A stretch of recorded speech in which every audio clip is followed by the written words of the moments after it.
Alright guys, welcome back to another vlog of our resolutions to reality. This will be day 20, got fuzz on my face, day 26. Day 26 of our resolutions to reality vlog. So we are well on our way to making this a habit and breaking our smoking habit, which again, I know you guys are probably sick of hearing me say how proud I am of that, but it is something I'm super happy about, not just for myself but for my loved ones. You know, me being in a better place mentally and physically are what's best for all of us, and it's something I'm definitely happy about. Today is January 27th. Actually, I just got in from work, but this will be for the 26th. Stopped and got gas on my way home because I was running low. So that's what was a little hold up. Sorry, I had to get my cup so I can have something to drink. But let me get you guys the info for today. So in my neck of the woods, it is 13 degrees. It's pretty cold, but it didn't feel that cold earlier today. It was really sunny, but it ended up being pretty cold tonight. Other than that, you know, as far as the day went, it was pretty smooth. I had a lot of different things on my mind. I've had some things that I wanted to talk about, some things I don't. I know I talked about, you know, my finances and my financial situation a lot this week, since I got my check, and it kind of hit me what my finances would really look like. But I'm not gonna dwell on that. I'm gonna let that be what it is for now and remain grateful for, you know, the opportunity to be employed and to be able to feed my family with what I do have. I spoke with Lacey earlier today about the situation, and she gave me some good advice. So I'm really just gonna remain focused on doing my best at work and working as much as possible, and not dwelling on that situation from a negative perspective. I do feel like changes can be made and they are in my control. So I just need to focus on what I can fix and what I can adjust, and let the rest be what it is. Something I just read that Lacey also sent me that kind of hit me kind of hard was it was a post about how you should cherish the time you have with your kids. Cherish every day. Make a mental note of them at that time, because every day they change more and more, and they become a new person when they wake up. And I can definitely understand that, because like right now it's like we're not seeing them as much. It's definitely taking its toll on me. Not just the kids I have with Lacey, but all my children. That time away is so pivotal in how they develop, and it really bothers me sometimes to think about how much development they go through without me, you know, being able to see it firsthand, or see it every morning when they wake up. And it kind of makes me feel like how I felt about my dad with, you know, I wish he was there to enjoy my growth and development with me, but he wasn't. And I heard someone say one time, I can't remember where it was or where I heard it, but I heard someone say that, you know, it's like everyone's father is an absent father. And that's kind of true, you know. As terrible as it sounds and as bad as it feels to be that way, you know, every man is meant to be, you know, the protector and the provider, and that almost requires you to be absent, because it's like the male line of a pride has to go out and protect the territory, and make sure everyone's safe, make sure no other harm can come to his loved ones. But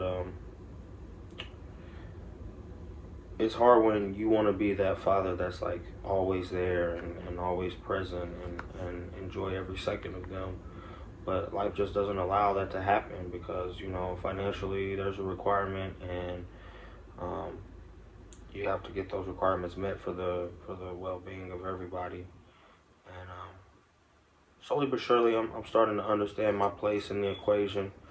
I'm starting to become more accepting of it. It just doesn't make it any easier because, you know, as much as I try to spend time with them and enjoy their growth and enjoy my time with them, it's always so limited.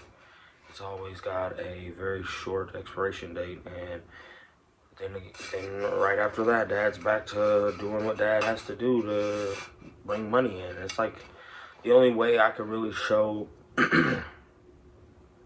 the fruits of my labor and my love for my children is by how much money I can make. And it's really sad to think of that, but with the way life is set up, that's really just the way it goes. And that's a tough pill to swallow, especially when, you know, you have grown up with a father who has always treated you like a bill and nothing else, and you don't want to be like him, but life kind of forces you to be. Which is another reason why I'm adamant about this whole YouTube thing, because I do know that eventually, after, you know, consistency and, you know, my resilience will pay off, and hopefully it will put me in a position where, you know, working a 9 to 5 job won't be such a requirement, and this could bring me closer to them, give me more means to spend time with them, and hopefully maybe one day it can take care of us, if I'm, you know, consistent enough, which I do hope and plan to be. You know, it's just a matter of time, which is why, you know, no matter how tired I am, no matter how exhausted work makes me, you know, I plan on start going in at 11:30 in the morning and getting off at 11:30 at night, so I can start doing 12s. Because with the kids not being here and nobody really being here with me anyway, it's not like, you know, I'm missing out on anything. But no matter how tired I am, I definitely have to get these YouTube videos done, not just for myself, but for them. Because in the long run, you know, I know it'll pay off dividends, because it already started to. You know, it's already giving me an outlet for the things that I'm struggling with. It's already giving the people closest to me insight on my emotions and my feelings and the things that I'm going through. And it's given, you know, me an opportunity to document, you know, my progress on this path of climbing out of the struggle. So it's only up from here, you know. When you coming from the bottom, you know, there's nowhere else to go but up. So I'm super excited and happy about, you know, what the future holds as far as, you know, these vlogs and this YouTube channel. I read somewhere well, I didn't read, I listened to a different YouTuber who said that, you know, the real success is going to come from being able to know how to start over if need be, you know. And another thing he said that's resonated with me a lot is that, are you ready to give up on this channel and start another one if you have to? Like, are you ready? Are you prepared to accept that your first channel is not going to be the one that takes off? You know, maybe you're 3, 4, 5 channels down the road before that ever happens, and are you prepared to have to give up on one and start a new one? And that's something I've always, you know, kept in the back of my mind, because I don't keep like copies of these, or I don't have any like copies of like my kit games or my reviews or anything like that.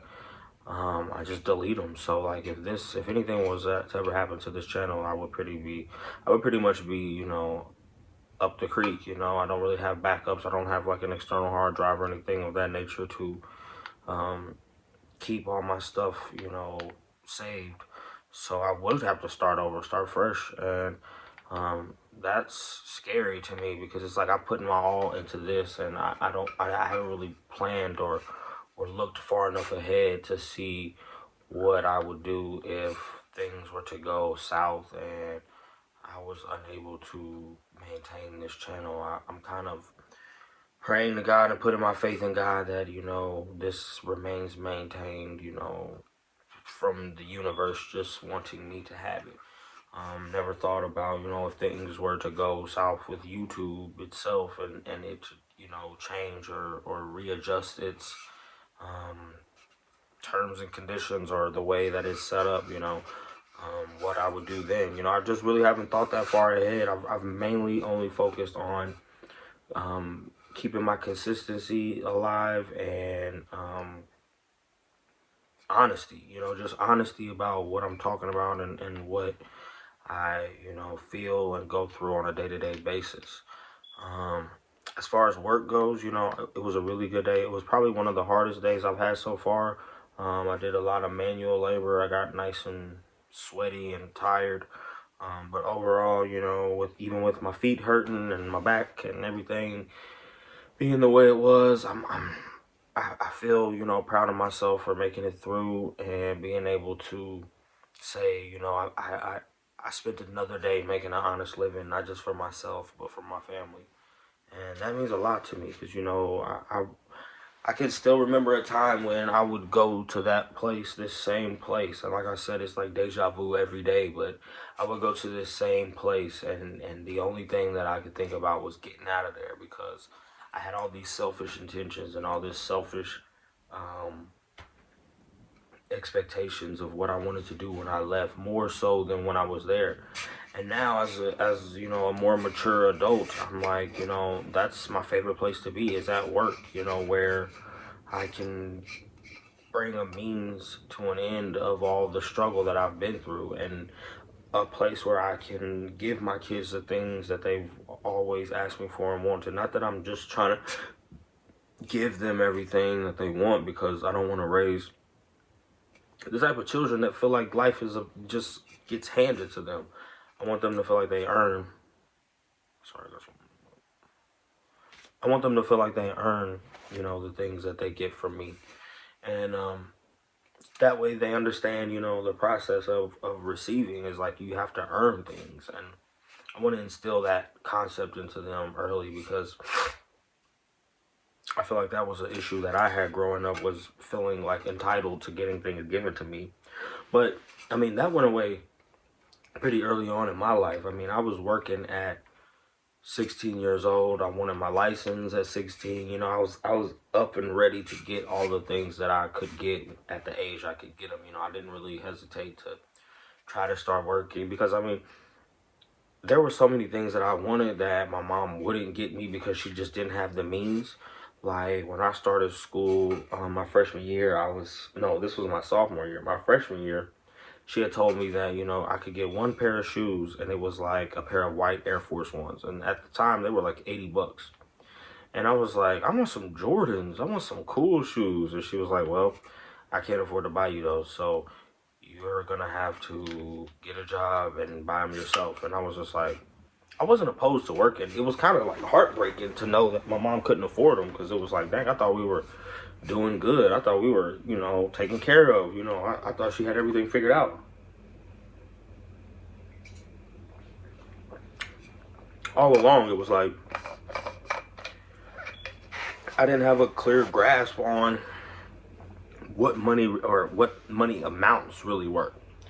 I remember I would go to like this grocery store around my neighborhood when I used to be with my aunt Dolores a lot because she would babysit me while my mom was at work. And I would always get those Wheels and Deals books where they were like free books that you can just pick up from grocery stores that had cars that were for sale in them. And I would always think to myself, because like my dad would give me like $200 for my birthday or Christmas or something like that. And I always think to myself, $1,000 isn't that much, because I didn't really have a real concept of what money was. I knew what money was. I didn't know what money amounts really were. So I would look in these books, and it would say 10,000, 15,000, 20,000. And I would think, that's not a lot. That's just a little bit of money. That's not too bad. I can make that at McDonald's. And it wasn't until I actually started working at McDonald's at my first job that I really understood how money worked. Because when you work 20, 30 hours a week in high school and you get this $250, $60 check, and you're like, dang, I can only get like one pair of shoes with this. You start to reevaluate, what you want to get, because it's like, are those shoes really that important to be broke? Did I really work a whole week to get shoes? And it changes your concepts, and that happened to me early on, which always made me want to work harder and, try to get more, but it never really taught me like amounts until I started to have kids. And then it was like, okay, this is expensive. This is like when I really started to see things add up. But at first it was like a defeating feeling of like, man, I'm never gonna be able to catch up with how many kids I have and like how many I'm still having. But then, I read Rich Dad Poor Dad probably 2 or 3 years ago when I was working at Duke Energy. And something in that resonated with me a lot. And it was the part that said, some dads say, we can't afford this because we have these kids. And some dads say, rich dads say, I have to get this because I have so many kids, or I have this many kids that they have to have it. And it's a paradigm shift, which is like, a change in perspective, So if you have it basically is a concept that says if you, money isn't the most important thing. It just affects a lot of the important things that are part of your life, So like your education, your lifestyle, your health care, all of these are affected by your money and how you use it. So that's why, I'm trying to make those adjustments to more closely aligned with that of the rich dad. Not just because of the expectation or the assumption that it's going to make me rich, but because it's like,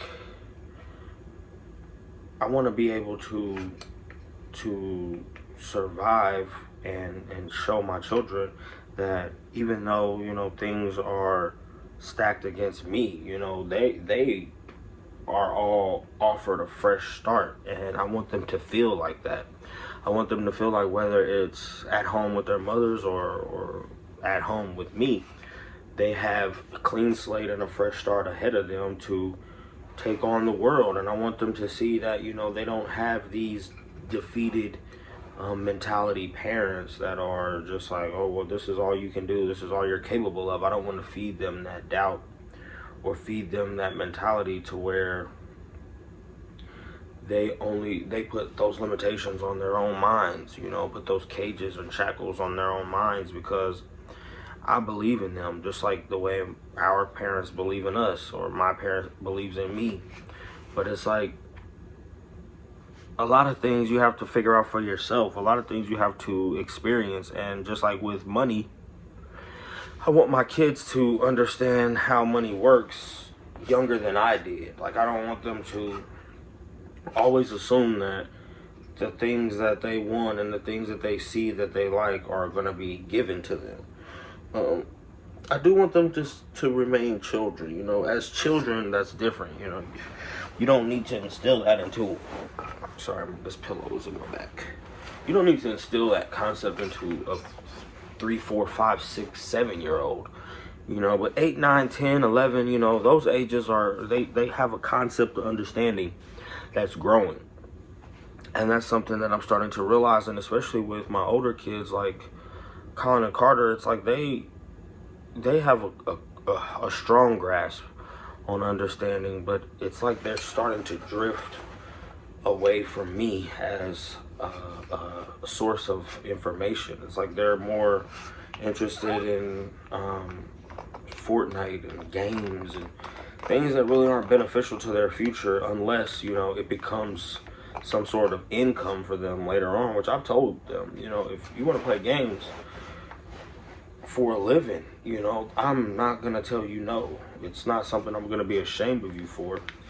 But don't just play them to be wasting your time. Like, time is super precious. I think that's another concept that I want to instill in all my children early on, is that money and time are important, and to have a grasp on the reality of them is hard to gather when you're young, but I feel like it's important for them to understand that, because that'll change the way they, address their lives.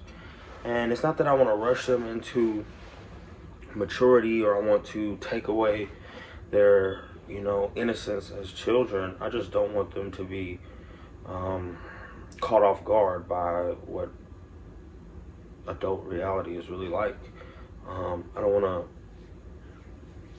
rush them into that, but I just want to give them something to expect, aside from just the thoughts of being handed everything they want. But I do want to be able to offer them more than I have in recently, because I feel like, this past year has taught me a lot. Like, I feel like had it not been for Lacey and her love for me, I would have dropped the ball on a lot of occasions for them. And not that, they necessarily know that or understand that right now, but I do. I definitely understand. And that definitely bothers me. That definitely makes me feel like, I can't let this happen anymore. And thus far, I feel like I've taken those issues by the reins, and have definitely made the correct adjustments to where I can, turn those tides to my favor. But only time will tell how long I can keep it up. I mean, I want to keep it up as long as I can, but it's like, circumstances sometimes make me feel a little uneasy. Like today, I had talked to Brandon about something that was messed up yesterday. That was like a super easy fix had I had noticed it or caught it. But it's like an adjustment process, because like, for one, you're like in this place where you kind of remember and you kind of know what you're doing. You kind of have like things figured out, sort of. You get the concept of how things work, but the processes sometimes change slightly, or they change drastically, and you have to ask those questions when you're in doubt. And also, there are these small and subtle variables that can catch you off guard, and that was a situation from yesterday that bit me in the ass today. So like, with the parts that we put the ceramic coating on, before we coat them, we pre-weigh them. So we put them on the scale and we save the weight in the computer, and then it prints off a pre-weight sheet, and we have to put that in our router, which is just like a packet of papers that comes with a load of parts.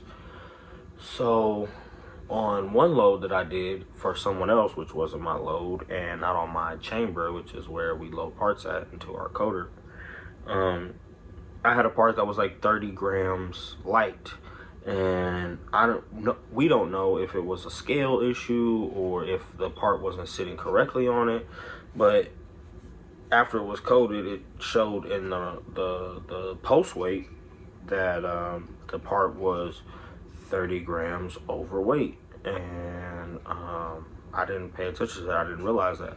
So those processes and things like that make me uneasy, because it's like, if I do that too often, that'll jeopardize my employment. Like, I really can't let that happen again. But it's like, I also can't be, granddad slow jerking my way through my whole shift, trying to double check, triple check myself. I have to have, a certain pace to keep up. And that's an uneasy feeling when it's like you're being rushed, because you're taking your time to try to do it right. But then, like, when you speed up, you make mistakes where you could have caught them easily if you would have slowed down. And it's like, the process of knowing when to speed up and when to slow down and what to pay attention to is all coming back to me fairly quickly. But I just hope it all registers and sticks with me well enough to where these mistakes don't continue to happen that will jeopardize my employment, because that would be a terrible thing to happen right now. And Lord knows I don't like speaking those things into the universe. I don't like having that mentality. But I do want to be realistic about, making mistakes and doing things wrong. I mean, there are certain things that you just can't do at this job, and I have to realize that and take that into consideration when I'm performing my job so that it doesn't happen going forward. It's like Brandon told me, like, there are people that you tell they have made a mistake and the next day they do it again, which clearly insinuates they're not listening.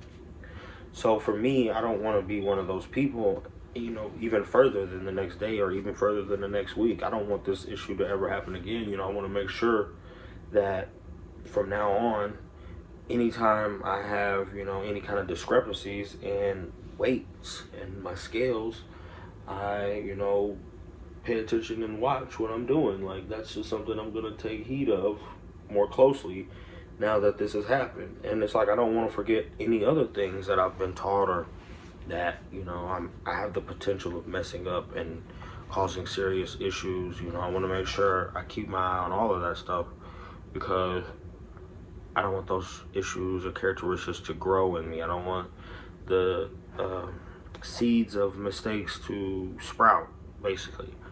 But I'm not super concerned about that, because I feel like I'm gonna keep asking the right questions and keep myself in a place where I'm focused on doing it right and continuing to move in the correct direction to where I'm headed. Right now, I just think that my biggest focus should be on attendance, making sure I'm there every day, and also keeping myself in the right crowd or out of the crowd at all. I always say, staying out of the crowd is good for some people, and I've pretty much done that for myself the majority of my life. But that's not as easy as it sounds here, because for one, a lot of people that I've known that work there and that still know me from when I worked there before are good people, and I would consider them friends, and I trust them, as far as work goes. But also, it's hard not to, make friends, but I also don't want to be the type of person. I've never said anything about this, but one time I went to carpentry school, and at carpentry school you have to take a test to try to get in to where they like pay you and stuff. And I took the test and I failed in one aspect of this test in order to get in, and it was in teamwork. I failed by 1 point and I couldn't get in. So that's always resonated with me to where it's like I need to work on my teamwork skills. But I don't think that's going to be an issue here where I'm working now. I think the only issue that I would have as far as teamwork is falling into the same pattern that I did when I was there before, and that's getting too closely involved with the wrong crowd. And I don't think that'll be an issue here, because I have the closest person I have there would be my supervisor, and he's a straight arrow guy, and he's always there to help and offer his advice. Sometimes he can be a little aggressive, but that's just the nature of the beast. When you're on a time crunch, that's just what happens sometimes. But he kind of helps me, gauge who's the right crowd and who's not, because he's a good judge of character, being someone who's worked there for 18 years. He had been there for like 3-4 years when I was there before, and now he's been there so long, like it's like he's like grandfathered into like the hierarchy. But he welcomes me in very well, and he makes me feel like he's there to help. And I know he doesn't want to see me fail, and he doesn't want to see me get in trouble, but he also has a job that he has to do. And he also has to cover his own ass, in the event that something does go awry. So if it's my fault, it's my fault. But another guy that's been there equally the same amount of time, Gary, told me, is that stick close to Brandon, because he's gonna teach you things that other people won't, and that a lot of people, you know, don't even know, because he's been there so long and he's so smart about it. And, you know, he's gonna look out for you. Just, you know, listen to what he tells you and come to work, which is nothing I have an issue with. I have no issue with any of that. I just, you know, don't want to disappoint, and I don't want to fall short of my own expectations of myself. So in the process of all that, it's just, you know, like I said, you know, remaining focused and keeping my goals in front of me, because that's what's gonna offer the most reward in the long run. And, you know, I do have some things that I want to attend to in the morning, as far as like personal things that I feel like I need to get accomplished, like some paperwork for court that I have coming up, but I can get that stuff. I'll get that stuff done in the morning for sure. I don't want to do too much tonight because I really need to get rest.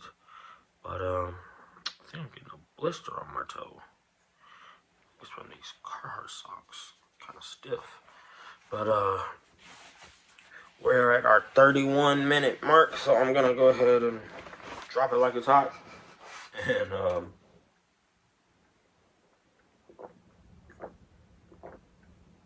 man, you rain your mouth a lot, get thirsty. I'm gonna thank my mom for my cup. It's a pretty cool cup. Probably should have did a review on it.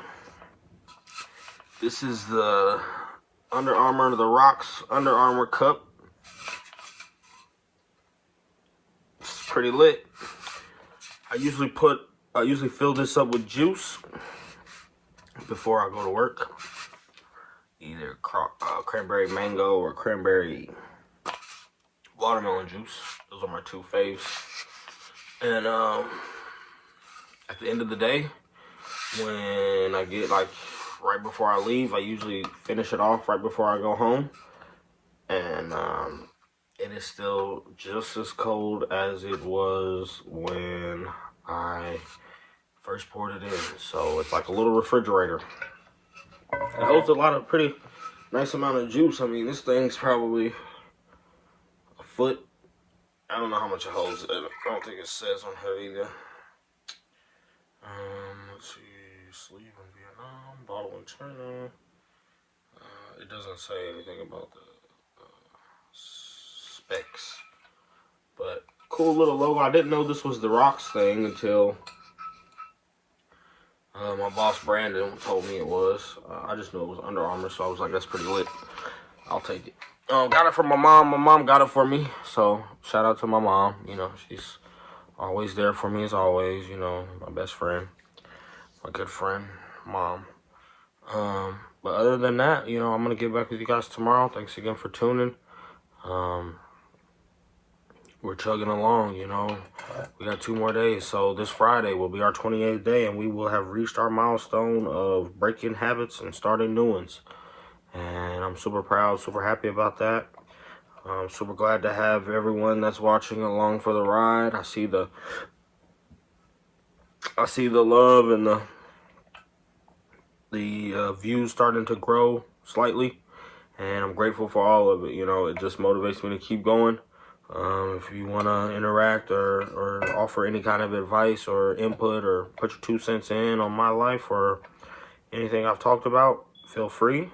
We respond to all comments, and that's all I got. Until tomorrow, guys, be safe, be blessed. It's all love, and adios.